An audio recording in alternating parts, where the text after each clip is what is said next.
ಆತ್ಮೀಯ ಬಂಧುಗಳೇ, ಶ್ರೀಮದ್ ಭಗವದ್ಗೀತೆ ತತ್ವ ವಿವೇಚನೆ ಟೀಕಾ ಅಧ್ಯಾಯ 6 ಆತ್ಮ ಸಂಯಮ ಯೋಗ. ಇದರಿಂದ ಇವತ್ತು 21ನೇ ಶ್ಲೋಕವನ್ನು ತಿಳ್ಕೊಳ್ಳೋಣ. ಶ್ಲೋಕ 21. ಸುಖಮಾತ್ಯಂತಿಕಂ ಯತ್ತತ್ ಬುದ್ಧಿಗ್ರಾಹ್ಯಮತೀಂದ್ರಿಯಂ ವೇತ್ತಿ ಯತ್ರ ನ ಚೈವಾಯಂ ಸ್ಥಿತಶ್ಚಲತಿ ತತ್ವತಃ.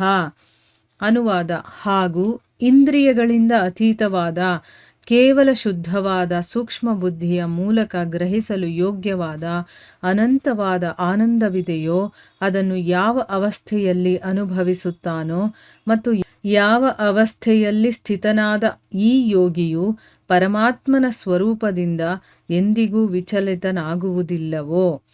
ಇದು ಶ್ಲೋಕ ಮತ್ತು ಅನುವಾದ. ಈಗ ಇದನ್ನು ಅರ್ಥ ಮಾಡ್ಕೊಳ್ಳೋ ಪ್ರಯತ್ನ ಮಾಡೋಣ. ಹೋದ ಶ್ಲೋಕದಿಂದನೂ ಕೂಡ ಭಗವಂತ ಪರಮಾತ್ಮನ ಪ್ರಾಪ್ತಿಯಾಗಿರುವಂತಹ ಅಂದರೆ ಧ್ಯಾನ ಯೋಗದ ಮೂಲಕ ಪರಮಾತ್ಮನ ಪ್ರಾಪ್ತಿಯಾದಂತಹ ಒಬ್ಬ ಮನುಷ್ಯನ ಸ್ಥಿತಿಯ ವರ್ಣನೆಯನ್ನು ಮಾಡ್ತಾ ಹೇಳ್ತಾ ಇದ್ದಾನೆ. ಯೋಗಾಭ್ಯಾಸದಿಂದ ವಶಪಡಿಸ್ಕೊಂಡಿರುವಂತಹ ಚಿತ್ತ ಯಾವ ಅವಸ್ಥೆಯಲ್ಲಿ ಅದಕ್ಕೆ ಉಪರತಿ ಉಂಟಾಗುತ್ತೋ ಅಂದರೆ ಬೇರೆ ಯಾವುದರಲ್ಲೂ ಆಸಕ್ತಿ ಬರೋದಿಲ್ಲ, ಬರೀ ಭಗವಂತನಲ್ಲೇ ಇರುತ್ತೆ. ಆಮೇಲೆ ಯಾವ ಅವಸ್ಥೆಯಲ್ಲಿ ಪರಮಾತ್ಮನ ಧ್ಯಾನದಿಂದ ಶುದ್ಧವಾಗಿರುವಂತಹ ಸೂಕ್ಷ್ಮ ಬುದ್ಧಿಯ ಮೂಲಕ ಅವನು ಭಗವಂತನನ್ನು ಸಾಕ್ಷಾತ್ಕಾರ ಮಾಡಿಕೊಳ್ತಾ ಸಚ್ಚಿದಾನಂದ ಘನನಾದಂತಹ ಆ ಪರಮಾತ್ಮನಲ್ಲೇ ಸಂತುಷ್ಟನಾಗಿರ್ತಾನೋ ಅಂತ ತಿಳ್ಕೊಂಡಿದ್ವಿ. ಈಗ ಈ ಶ್ಲೋಕದಲ್ಲಿ ಅದನ್ನು ಮುಂದುವರಿಸ್ತಾ ಇದ್ದಾರೆ. ಇನ್ನೊಂದು 2-3 ಶ್ಲೋಕದಲ್ಲಿ ಇದು ಮುಂದುವರಿಯುತ್ತೆ.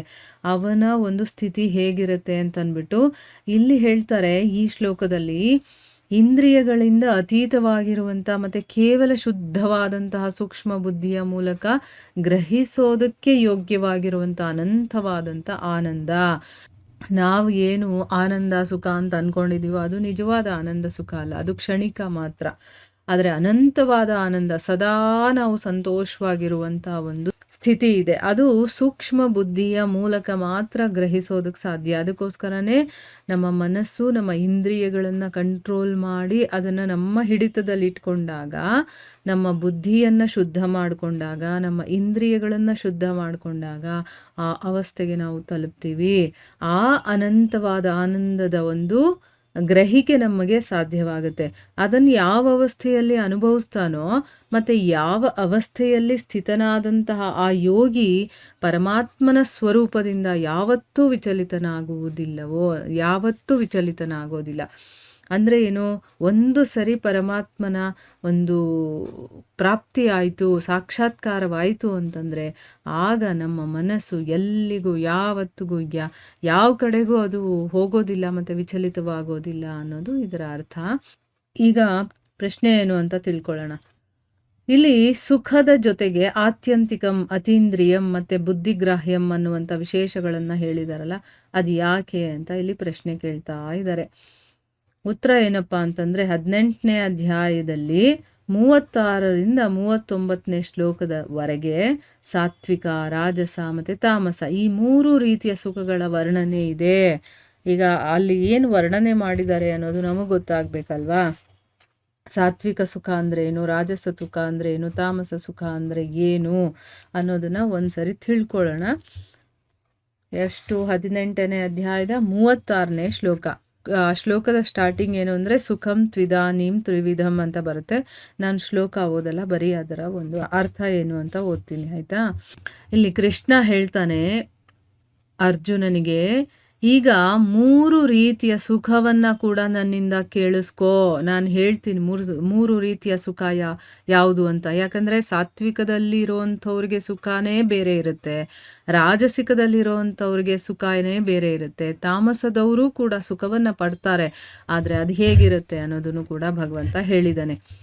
ಏನು ಹೇಳ್ತಾನೆ ಅಂತಂದರೆ, ಯಾವ ಸುಖದಲ್ಲಿ ಸಾಧಕನಾದಂತಹ ಮನುಷ್ಯ ಭಜನೆ, ಧ್ಯಾನ ಮತ್ತು ಸೇವೆ ಇದರ ಮೂಲಕ ಈ ಅಭ್ಯಾಸದಿಂದ ಅವನು ರಮಿಸ್ತಾ ಇರ್ತಾನೋ, ಅಂದರೆ ಅವನಿಗೆ ಭಜನೆ ಮಾಡೋದ್ರಿಂದ, ಧ್ಯಾನ ಮಾಡೋದ್ರಿಂದ, ಬೇರೆಯವರಿಗೆ ಸೇವೆ ಮಾಡೋದ್ರಿಂದ ಅವರಿಗೆ ಮನಸ್ಸಲ್ಲಿ ಒಂದು ಸುಖ ಅನ್ನೋದು ಸಿಗ್ತಾ ಇರುತ್ತೆ, ಅವರಿಗೆ ತುಂಬ ಸಂತೋಷ ಆಗುತ್ತೆ. ಆ ಕೆಲಸವನ್ನು ಮಾಡ್ತಾ ಇದ್ದಾಗ ಅವನು ರಮಿಸ್ತಾ ಇರ್ತಾನೆ ಮನಸ್ಸಿನಲ್ಲಿ ಅಂತ ಅರ್ಥ.